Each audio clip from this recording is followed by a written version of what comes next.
Welcome. This is our last mentor time of 2024. We've now been doing these since the first week of March 2021, so big celebrations, almost 3 full years from weekly to now twice a month. Today will be a place and time for you to listen because there's a lot that's going on in the changing nature of work. And it will be very different from when we started this 2.5 years ago to look at what return to office meant, who was going to be going back to the office, what was happening with COVID, and the variations of different strains of COVID from late 2021 and on. So as we get started, I want to lead with the takeaway. This isn't necessarily a teaching workshop, but I thought it was important to summarize for you at the beginning and the end. Here's what you're going to see. The work world's changing fast. I probably don't need to tell you all this because you're living it all the time. But what I see more and more is that we now have places for you all to have opportunities to keep up and stay relevant because of tools that are changing, but also expectations that are changing. So here's how we'll get there. First, we're going to talk about what's new in this last quarter. We did this in September. Then looking at 2025 and beyond, as much as I can see in the Google Lit review, the crystal ball that I find from various people online. And as always, we end with, what does this mean for you? What should you do? What can you take forward? So let's get into the new opportunities, basically. There are two sections to this. I'm going to start with the big picture. What's the jobs employment situation? Usually I start with this research, work from home. They've been doing this since, I think, September or October of 2020. We get a monthly report, and for a long time it was changing really quickly. And then about a year ago, we started noticing no change in the number of days of people who wanted to work at home versus companies let you work at home. And I'll tell you, there's only one stat that I'm presenting. It's not a great one, but it's a repeat of a question they asked in 2022. If your employer mandated you to come back to the office for 5 days or more, I was surprised to see that per week, would you stay there and go ahead and comply? Would you start looking for a new job? Would you quit immediately? Now, the 2022 numbers are almost the same. More people would quit. 2022 was when we had a lot of employee satisfaction because you were in the driver's seat as an employee. Not surprisingly, workers are not doing this. And I labeled this at the top left corner ABL, which is what I call always be looking, because I think it's not most people starting to look for a new job. I think people who are working are doing exactly what you all need to do. Keep your eye on the ball, watch for jobs you might be interested in, be aware of what's going on in your org at the bigger picture so that you can stay ahead of any layoffs, but also any mandates to show up in the office. So you won't see any more WFH, that label research, unless they suddenly have new questions, which I haven't seen in a year and a half. All right, no surprise, we've been hearing this. We've had in the US a very strong job market, and some of that's been seen also in Europe. But this is some numbers from Hannah Morgan, who pointed out in her Sunday summary this jobs report. It's not that it's not known, but I thought that it was important to look at these numbers. We've got more than 500,000 people in 2024 are now in long-term unemployment. That's not good news. Even though there are very few jobs out there, our unemployment rate is still quite low.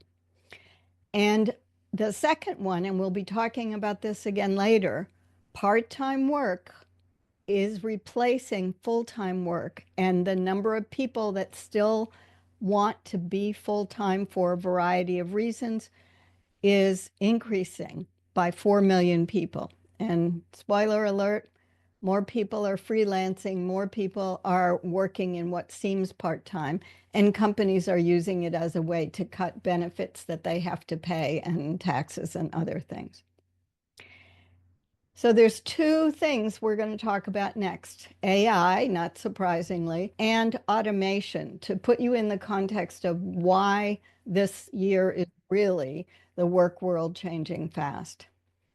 A woman named Sadie St. Lawrence, who I just saw probably several weeks ago, saw her newsletter, had has put together using data that she actually analyzed herself. Just in 2024, what are we seeing with the five major artificial intelligence LLMs, actually, these large language models? What are we seeing and on what timeline? Now, if you follow this and think about it, you probably are on at least a couple, ChatGPT and Claude, maybe Perplexity, maybe you're paying for Llama or other things. You may be on the every day you get a newsletter from whoever is the owner, Microsoft or Google, saying, guess what? We've now made Gemini stand on its head and make you pretty pictures. So you can see there's been a lot of movement, and that also means a lot more sophistication in the models. And I think you all have been, I know you all have been experimenting with what can they do and how can they help you, what's fun to do. I still haven't found one that's helpful making a PowerPoint presentation on a topic I want, but other people think it's great. So this is just the last from early 2024 to now, what she's calling December. Impressive. And it's clear that the large language models are getting better because we're all able to use them for things that 2 years ago, ChatGPT, sometimes, quite a lot of times, disappointed us with. I don't know why they call it hallucinations, just call it an outright making up the facts. Second, automation. I wasn't really thinking about this, but thanks to a variety of sources, including Hung Lee, who's a global talent recruiter and expert, a well-known sort of person about seeing where talent is going. He actually included in his weekly newsletter this report by the International Federation of Robotics. And talked about the fact that we now have doubled in 7 years the number of factories or the density in factories where there are robots being used. I don't know if doubling in 7 years is dramatic. Anything over 7 years is going to be dramatic, the way the work world has been changing. But here's an interesting chart from this. This is the automation in manufacturing, so one segment. 20 countries are above the world average for robot density in manufacturing. Now, not surprisingly, these are the Far East, Southeast Asian countries. These are Europe, the US, primarily. So that's where we're seeing all of this automation. Clearly, the US is quite far behind. We're down at number 10 or 9, but we also use many resources in Southeast Asia where we've exported our traditional factory work to. All right, now we're going to go to specific changes that are going to affect you more directly. I was surprised to see this article referred to, and there's a report from McKinsey and another article that this person, Shannon, works at this place called Ripple, that freelancing's on the rise. Now, to go from 27% to 36%, 27% in 2016 to 36% of employed US workers is pretty huge, probably. That's still a long period of time. And if you looked at it from 2020, I saw in COVID, in the world of evaluation and public health, almost weekly, a friend or colleague of mine was leaving the company they worked for and starting their own business. But what's more important about this 36%, and I'm not sure how McKinsey got the data because I didn't go dig into their report completely. Hung Lee wrote, this is Hung writing about some of this. This is a call to action. HR now has to get prepared for freelancing. Instead of employees, which are put a certain burden on a company, then this next Ripple, Shannon's place that she works, companies, 92% of companies said they are going to increase the number of freelancers. Why? Think about it. headcount. Freelancers are much easier to get rid of. Part-time people are much easier to get rid of than full-time employees in terms of labor laws, in terms of benefits and salary expectations, lots of change, and allows companies to be more flexible. Now, companies saying they want to modernize and they plan to hire more freelancers doesn't mean they're doing it. But the fact is, if McKinsey's numbers are correct, 1/3 of the US employed worker population is in a freelance relationship. Another thing I told you, lots of bits and pieces today to put together this picture.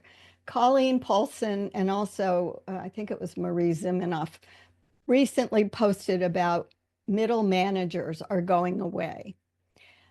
This is data that was analyzed for the number of postings early this year, in early 2024, seeking entry-level, middle management, and senior management hiring. And talking about this year in the last 6 months, you can see the precipitous decline in job postings out there for hiring, a decrease in all of them. The entry level stayed the same. Senior executive management is coming back up again, but what's flat is middle managers. And the supposition is that it probably has to do with the fact that with AI freeing up employee time to do other kinds of work, you may not need between entry level and senior level such a big middle band, for example. I really couldn't find much else on these statistics, and Colleen took this graph from the Revelo Labs. They're the ones that did all the analysis of job postings. But I thought that was really interesting because usually by 10 years of experience in a field, a larger field you're in, for example, chemical engineering, you're then ready to take on middle management roles if you don't stay in the technical expertise track. And that could be a signal to people who are in their jobs in the middle level now are finding more difficulties. And here's something I was surprised. Again, Hung had this in the newsletter because I'm not on X at all anymore. But Alex Volkov, he's got a blue check. He's very well known in tech. And his comment is, Chad, is this better than having your camera turned on? This person posting this is interviewing for a job. But this is what it looks like. AI is now so good that it can put you in front of the camera where you are appearing to be looking at the person the whole time. If you watch the link that's in there, you can see him walking around in the background. He's holding up the microphone to his mouth. But other than that, it's not a big deal. You wouldn't want to walk around in a job interview. So someone who's really fidgety, like my godson who can't sit still, that would be good for him because he wouldn't have to sit in one place. But just so you know how much experimentation is being done with AI. Just recently, I think it was, excuse me, 2 weeks ago, Fast Company came out with an article called, "Why Are We Still Talking About Return to Office?" And I was thinking, why are you still writing about it? Here's the only thing, and this is the very end of the article. The rest of it was, bosses want you back. They want you to have serendipity. They think they're gonna better manage you. They're sitting on valuable real estate, everything we've heard. This advice is going to surface again at the end, but what they're talking about here, which I think her name is Kathleen Davis, yes, who wrote this article, that you now should be preparing yourself to talk about where and how you've worked remotely. So talk about the kinds of projects you worked on. Early in COVID, when we were working with graduate students who were graduating after being only online learning and having no ability to go work, for example, in a public health organization for their internship, we talked about the way you could describe your skills of working effectively in the virtual environment. How do you keep up around the world, in the global world that many of us work in, what you can do to show that you're still involved and able to collaborate with your colleagues everywhere. Yeah, we're not still talking about return to office. That's way off our list. Hannah Morgan, I love her dearly. She's excellent at finding resources, and she has something called the Sunday Summary. This is actually a post that she posted last month and made a carousel. LinkedIn put out a new report called the Work Change Snapshot. I don't know how she keeps up with all of this because I went looking for it last week when I was starting this presentation, and it's buried deep in LinkedIn stuff. Apparently, they do a survey called the Executive Confidence Index and Professional Sentiment Survey. Now, there's a researcher for you with a title like that. So they took data from there. Not sure exactly what data they took and how, but here's the stats that she reported in the carousel. 70% of global execs say the pace of change at work is speeding up. We've all seen that. That's been a hallmark for the last 2 decades, doing more with less and faster. But 2/3 of all of us are overwhelmed by how quickly our jobs are actually changing. And think about, what did we just talk about? The 2 A's, automation and artificial intelligence. ChatGPT turned 2 years old in October of 2024. And then she talked about the fact that there are new roles on the rise. They have also, LinkedIn has a jobs on the rise report. Now, this to me is like using old research data. 68% of roles in the report didn't exist 20 years ago. Of course they didn't. Even 10 years ago, we know the job titles that have changed during COVID because when we were talking about who and what kinds of roles could work from home, we were talking about new things that needed to come along. For example, with AI, we have AI ethicists now, people who work on ethics of AI. But she did identify for all of us, what are the top 3 changes that we need to be aware of? Integrating AI into daily work, we've talked about that actively for the last year. Successfully working remotely from home, remotely from somewhere. I don't think any of you didn't have this experience by the end of the first full year of COVID. Everybody had transitioned to that. But navigating multi-generational teams is interesting. And I didn't have enough time to look at the article Ron sent me this morning about why Gen Z people are being hired and then they're being fired. But part of it is multi-generational team issues. I think, Ron, it's probably the expectations that they know how to do their jobs and they do it professionally. It's actually a grim list of things, of all the things Gen Z aren't doing. And I'm not sure it's all that they're not doing. But anyway, back to Hannah. In addition to those changes, LinkedIn is saying in the next 5 years, half of all the skills you use routinely are going to have changed in terms of what we use in our jobs. And I was looking at that stat the other day thinking, what does that really mean? Communication skills don't change that much. We change how we use them and what we do with them, but we expect those people skills to continue.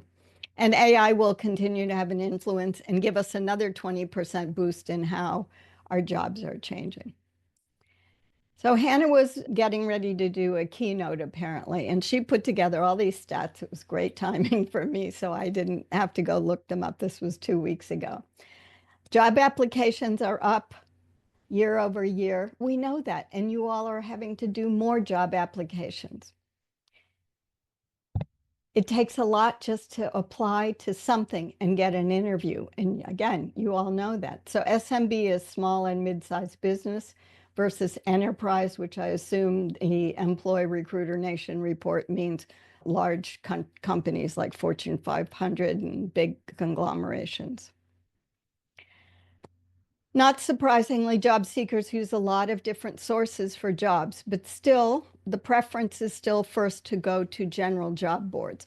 And that includes now LinkedIn, which is much more precise than Glassdoor and Indeed, and in the early days of Monster.com used to be.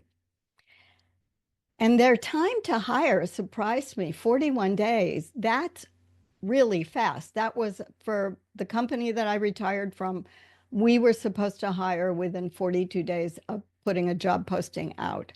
What I know from all of you that I work with in various ways is many of you are going through multi-level interviewing processes, assessment processes. There's no way that you get hired in less than 3 months would be great, but 6 months. And Hannah summarized this with, we know that hybrid work and fully remote work is very scarce. She says, and this is a little bit different from what the page before showed, because smaller companies are smaller, fewer people apply there. So you might have better odds applying to small companies and at least getting an interview. Employers are diversifying where they look, and so are you all. You're not leaving stones unturned. And again, no surprise, prepare for a longer search. We are now going into a new political environment in the US. Every time we have a new president that takes office, we know that things change in terms of what kinds of companies and work is being favored. So let's look forward to 2025 and beyond. I loved seeing this. I think it was last week or the week before a month ago, from Marie Zimenoff. She put together this lovely carousel of 12 jobs that you can go from a white collar job into these blue collar jobs. And I looked, automation specialists, that could be a blue collar job of someone who needs to know how to make sure robotics can work in a factory line. But you also need automation specialists in the larger world of systems work, where you're changing people from direct people work on the line, putting a door on a car, for example, and putting the bolts in the door, attaching the door. You could have someone who knows about systems and change working with employees, going from hundreds of employees on a line every day to maybe spot check supervisors on a line while the rest is robotics. Or drone operators, which gives people who, say, photographers who have very good eyes, who are used to helping capture moments in pictures, in video. Now, drone operators have the additional challenge of getting amazing shots. Think of the Olympics, think of virtual tours for house selling. All of those things before drones became very important. Now with drones, we're getting amazing views. They're not just people going and doing basic work or the pickup work for picking strawberries, for example, in the spring. And there's a couple of things I want to go over because Hung Lee put them in his newsletter. The CV's dead already. Now, it's not really dead. It's just going to have a smaller role. And it's very interesting. I hadn't thought about this, but it makes sense. And I had actually just done something like this with a doctoral candidate who was trying to finish her personal statement. But Hung is saying, we now know the CV is not going to be the single source of truth. Remember, you apply for a job, submit your CV, resume, short CV. We're talking about the thing you put with your job application. There's Sue Griffey in 2D. You go read it down, and that's what she is. Breaking it down, people are already using a ton of AI opportunities in CVs and in a lot of other ways. The 2023 said 72% of Gen Z. I think it was probably 90 already. But here's the thing that I hadn't thought about. Employer usage of AI summaries. So we know that in the ATSs, these applicant tracking systems, AI is used to make cutoffs on criteria, but also to provide summaries. Here's your candidate, here's how they rank, and they now are sophisticated enough and have been pulling wording, for example, out of your resume or out of the application questions. But what people in recruitment are talking about is now the hiring manager, the HR manager, director, will not have to read the CV itself. They will get a compilation comparing the job posting to the resume, compared to the criteria. I don't know how to do a 3D model with my hand. And it's going to continue to pull on as much publicly available data. Now we know recruiters will go and look for you online. That's why I encourage you to have your LinkedIn on your resume so people can click through to it and get right to the best source of truth about you and your experience. And they will also investigate. They want to know what you put on Insta or Facebook, Pinterest, whatever you're using. But we know that LinkedIn is starting to lock down things, but some things may still be available. And a lot of information that you wouldn't necessarily have access to in the job setting, such as your transcripts for graduate school, and then they're talking about the assessment tools that they're using. The assessments now have not just the work you've done, they've got the scores evaluated, and et cetera, et cetera. So all of this gets put together in a big salad, gets tossed around, and you look at it and you say, oh, I like that salad. It has lots of tomatoes on it. But I was alluding to this. The platforms aren't just walled cities, they're actually walled platforms. LinkedIn only lets now, they cut access to a lot of our profile information that used to be readily available in Google searches.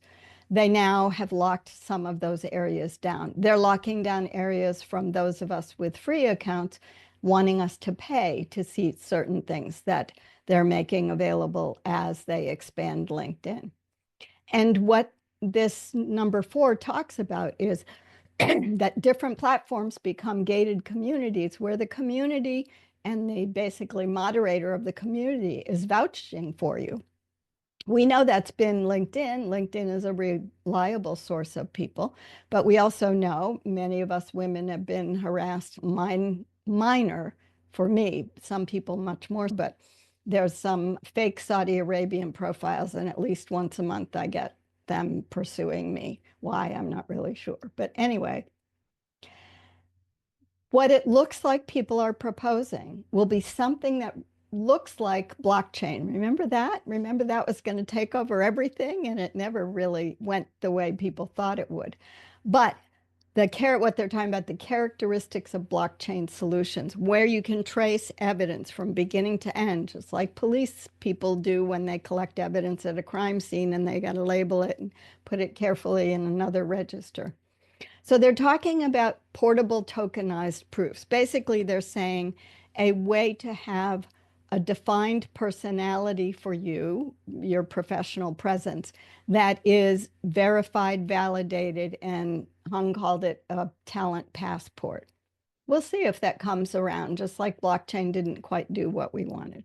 So CVs aren't dead. You're still going to need some version of them, short or long. So cover letters. This is always, I think once a month in in the several job groups that I support other people doing, someone asks about, do I really need to send a cover letter? Now, these stats, 2 of them are let me back up. The first one, yes, I use them and read them. 1/3 of hiring managers or recruiters read them. This stat has not changed since I started following Abby Kohut in 2020. So she's absolutely Abby. She's really great. And at that time, it was 30%, 33% read them, 33% didn't read them, and 33% said it depends. Now, most people are saying, 43% are saying, no, I'm not reading them. But if they're in there, they become part of that portfolio of proof, for example. Nevertheless, 1/3 read them, and another 23% said it depends. You have better than average, better than 1 out of 2, that if you use a cover letter, people will read it. And there was a nice summary here, including something from Ed Hahn, a recruiter who unfortunately died a couple weeks ago. But they're talking about the opportunity to use your cover letter to show how you think and approach problems, how to set yourself apart. We've talked a couple times in the last year about data visualization, not so much data storytelling, but data storytelling writ large. Everybody now is aware that they need to come with some kinds of good data analysis, data synthesis skills in all kinds of jobs. I'm seeing those requests for things that you've done that show that you can handle data, because people are collecting data on almost everything they do now, and it's all available electronically. It's not in the old books that we used to have to flip through to update. So Leah Pica's great. She runs story-driven data and has a newsletter. And her newsletter from a couple weeks ago talked about a now 5-year-old study or from Forrester in 2019 that said data storytelling skills would drive 25% of new hires and promotions. Data work is large. It started getting large a decade and a half ago when we had big data. Remember, that was a big term. Big data everywhere. But Leah is all about the story part of storytelling, and that is make sure you understand it's not just data. And I'm bringing this up because it's not soft skills that analysts don't associate with their work. It is that we all have an obligation to understand the role of data in our work. And even if we're not the data collectors, the research designers, or we're not the data analysts, or we're not the ones writing the information about the reports using that data, we have to understand how to talk to our clients as we do about what do you need in the work you want us to do. Now data is an active part of things that we bring to the table. So you're understanding from them, what do you need from us? And what they say is not necessarily what they want. So they'll say, I want this and I want that. They want 8,000 things. So just a comment as we go into now, what should you do? Don't forget about the role of data in each of your jobs. And with AI, if you can share the data publicly, meaning it becomes part of the AI's analysis bundle, you will get a lot of help on analyzing statistics or making summaries of a long list of people who attended a conference, for example. All right, on to what you should do. A lot of what I was seeing about what you should do is continuous learning, continuous learning. Are you falling behind? And this from Korn Ferry, a big, huge recruiting organization, that only 30% of companies offer career paths for growth. I was like, really? Maybe, I don't know. This is from Sarah Johnston, who puts out the Briefcase Coach newsletter every couple of weeks, I believe. But 2/3 of employees would stay at a company that offered them upskilling and advancement. And then I saw this from the Work Futurist newsletter, 7 narratives. These are the different topics. What's the middle blue one? Re-upskilling, learn or be left behind. And then here's a nice little, it was a long infographic. You wouldn't have been able to read it easily. Upskilling means getting you ready for an advanced role, the next level of your job. Reskilling means going totally to a new job. I don't think it's quite that neat, but that's how they're defining it in an employee-employer relationship. I'm here to tell you that we're putting continuous learning on its head. It is not the learning. Upskilling and reskilling, I want to show you what that looks like and what I'm seeing happen to people that don't necessarily understand that a skill, that taking a training course and getting a skill is not experience. Here's someone I've known for 2.5 years as one of the job seekers who he pivoted when he got let go in 2021. And this is 15 or 16 of the 26 courses that he's taken over the last few years. They're great. He's done a lot. And in fact, he wrote some LinkedIn articles about different projects that he had to do for these courses with different kinds of data. And some of it was real data. For example, there was, I think, Massachusetts education data in one of them. But he's got all these certifications. Yes, they're way down on LinkedIn. But look at what he wrote in his experience section. He hasn't had a real job for data use since 2022 as a performance analyst. And he said currently applying towards a data analyst position. He has no words under there. He doesn't talk about what it is he's learned and applied. And I believe he's done at least a couple projects for in volunteering, for pro bono work, projects of real data for real help that people need. So the big message I want you to take home with you is I'm recommending, we've talked about having a portfolio career before. We talked about that, I believe, a year ago. But based on what Fast Company talked about in terms of you needing to show how you worked effectively in, for them, remote work settings is what that they were talking about. I thought, oh, if you build a portfolio of your experience where you look at the experience by the type of location. So sometimes I see CVs where people are applying, especially in the US government, where they have to define each job as remote or in the office or whatever. But now you have the opportunity to define how you've done work because we're now going on by January of 2025 will be 5 years in COVID, three of which were very locked down and changed our work environment totally. And these are the things that I thought were useful of what the Fast Company, Kathleen Davis, wrote as her employee advice.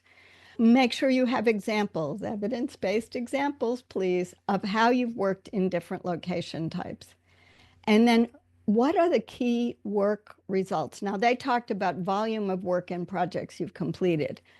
I looked at that and I said, oh, that's the laundry list. No, we don't want that. And you probably can't compare it to the kind of work you did in the office, especially if it's in the last few years. But you can look at what ability you had to deliver and keep a client happy when you worked hybrid. Maybe you worked 3 days a week at home and 2 in the office.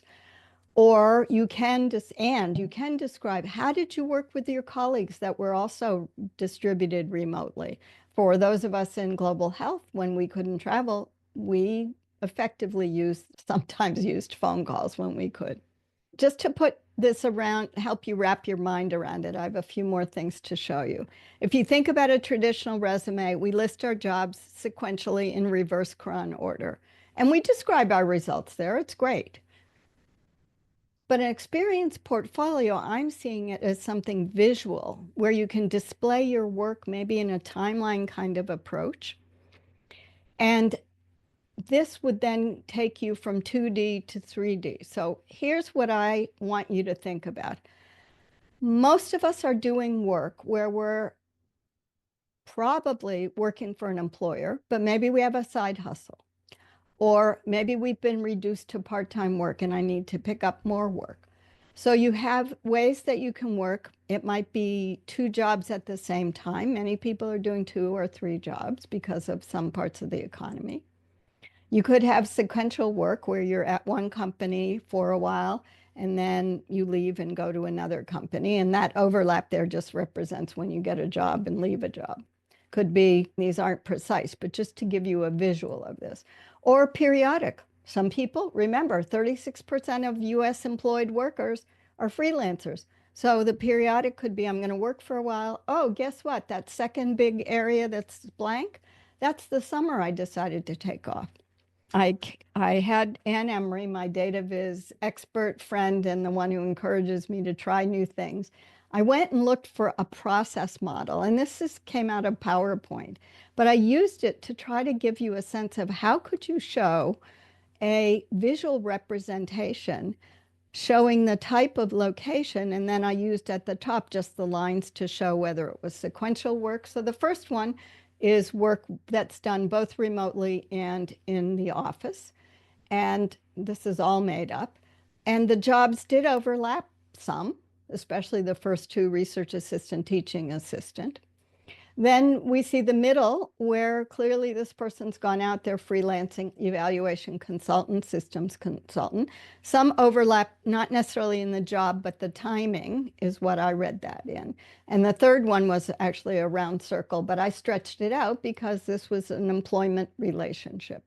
So I'm putting out very early thoughts on this and hope that you all have some ideas going forward of how you'd like to represent it visually. What makes sense to you?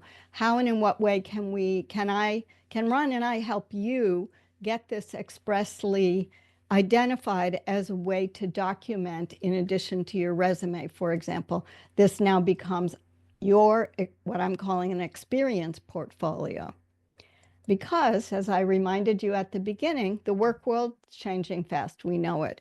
But hopefully, you now see you do have opportunities and new opportunities. The idea of this portfolio helped me broaden what we talked about a year ago. This is how you can update and stay relevant. So, Ron, I'm calling on you, and welcome to everybody else. Oh, his connection's unstable. Maybe are you still on? Yeah, I'm still on. I Okay. get kicked off every once in a while. All right. Well, you can So I turn may, your video off if that would help. yeah, yeah, I think that's what I'll do is I'll turn off my video and then try and assist in this package here. So a couple of comments. I'm going to leap back into the remote work thing earlier on in the presentation and also freelance. And so you talked quite a bit about the idea, okay, there's remote work and then there's freelance. And so it's interesting when you think about that if freelance is becoming more preferred employment or employee style, then it's interesting. The argument for remote, which was, oh, we have employees who are committed to the work, and so they come and then they have chats with one another and so on. But if it's a freelancer, that's a contractor coming in, they're not committed to the organization. You might not get that, et cetera. So there's this interesting hypocrisy, I'm going to call it, where between on one hand, I want you here, and the other hand, I don't want you to work for me. I want you to be a contractor. And so you get this kind of bizarre scenario. So that's just something we're going to have to watch, pay attention to. It's nobody said they have to be rational. They're not. So there you go. Okay, then the second thing, I really like the 3D experience concept.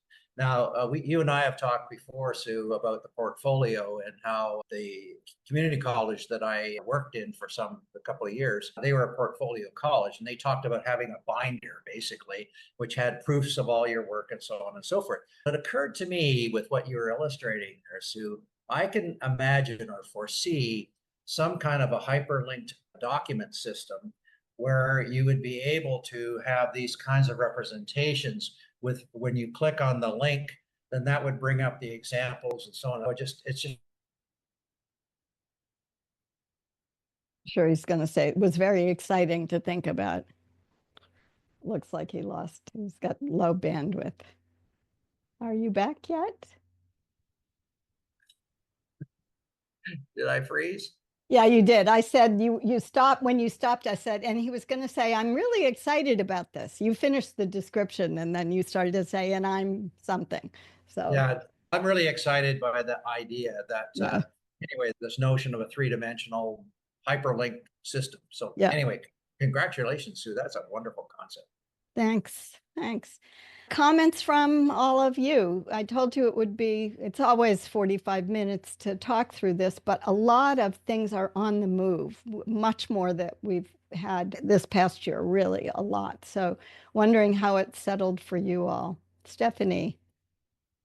Did you, with the change in administration and the expectation that there's going to be increase in on the site presence, did you find anything at all about, because I'm hearing of different companies and they're after 5 years are making their employees come back into the office. Did you see a lot about that? I have seen a few references to the new administration already telling people they better be back. And I know from my friends who work in DC and Arlington, Roslyn, that Biden a couple years ago said everybody's got to be back in the office in Washington because otherwise it appears that these government buildings are just empty when they're not. Mhm. But anyway, I think because we don't know what that's going to look like, because Mhm. remember, Stephanie, we also have a campaign suggestion, I won't call it a threat at this point, that the government's going to have major cuts to it. So what I'm hearing, though, is many people nervous about civil servants, foreign service officers are nervous about their jobs. These people basically have guaranteed work, but the way the administration wants to implement government opportunities is in conflict with people showing up for work in the DC area. But Mm, nothing really written yet. What I'm okay. hearing from the political pundits, mostly on the left, is that the US government has been preparing the people that are in Congress, and the senior foreign service and civil service officers have been aware that this is something that the Republicans were interested in having. They always want smaller government, so that they've been preparing ways that they could mitigate it, but nothing's come out on it. Long answer to a short answer. Anyone else? I was thinking that it's interesting that they're looking for all these ways to mine more data on people, on applicants, and then thinking, all right, but who has time to look at all of that? And just you had a slide there about applicants using AI to apply to many job openings, and then the other side, the hiring company using AI to review everything about the person. And so I don't know, just it's interesting. I'm just thinking about how are they going to be able to take in all this extra data on a person and actually use it. Yeah. And I then think go ahead, Stephanie. So I had heard too about with AI being able to scan resumes and compare it with a job posting. That's going to actually end up putting people in HR out of a job, because now AI can be used to do what they were doing in terms of looking for certain words or skills, etc. Yeah, it's a challenge because AI, as we know, is built to follow generalities, if you will. So they're comparing a job posting and what a candidate says. And in one of the clips that's on the screen, if you ever go back and watch this, Hung Lee wrote a note that said, and this mythology we put to rest with Brain Food, his weekly videocast he does.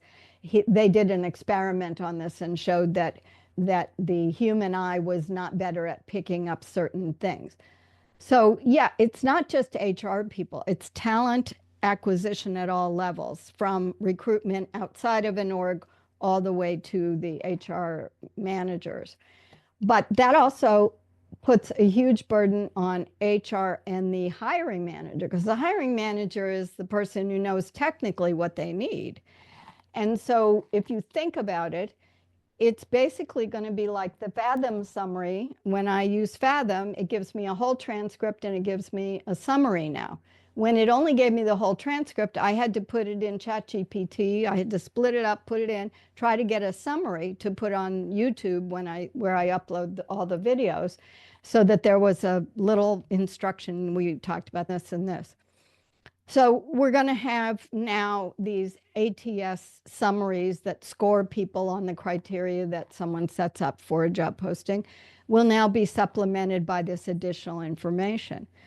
But you're right. What is it that people really need? Does the LinkedIn profile really tell a hiring manager at the hiring stage, oh, Sue wrote a lot of posts about mentoring, she must be a mentor? Duh, it says mentor right on my job. So I think that them talking about the CV as part of this blob of stuff that's your professional presence out in the virtual world will be, again, a lot for people to absorb, and they'll be looking for different ways to mine, in the good sense, get keywords out and say, okay, he seems to have enough experience.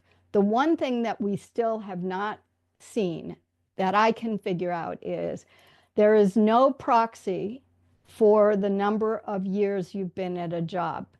It's hard right now. Experience is based on, oh, if you've done 10 years on running a manufacturing line, you must be an expert in it. It could be a guy that doesn't know anything about what he's talking about. But right now, it's very hard unless you write evidence-based statements, and those, again, are just an example of what you say you've done. We don't have a way to validate people's actual real work experience, except for maybe a recommendation, and as long as the recommendation was good. So yeah, you open up a whole new discussion line we could go down. So Sue, are you going to send out the calendar invites for January? I wasn't sure when you were going to start. Yeah, I'm going to send them out. I made a note to send them out this weekend. I'm going to be traveling almost the whole of January, so there's no time to Oh, do anything. Yeah, we're going to okay. Peru for 3 weeks. So in Oh, fact, we'll fun. be off the grid in the rainforest for 5 days. I know. But I'm excited. Thank you, Peter. So we'll go back in February. We'll have twice a month, and there are a couple topics that I want to make sure we cover, and one of them will be to try to do more thinking about what does a portfolio look like, because we've recommended for creatives, we've recommended for IT people who use GitHub, show your work here. But for all of us, our intellectual property, speaking and writing is what's been our substitute for showing the effectiveness of the products of our work. More to come on that in February. Great. Thank you so much. You're welcome. Anyone else? Ron?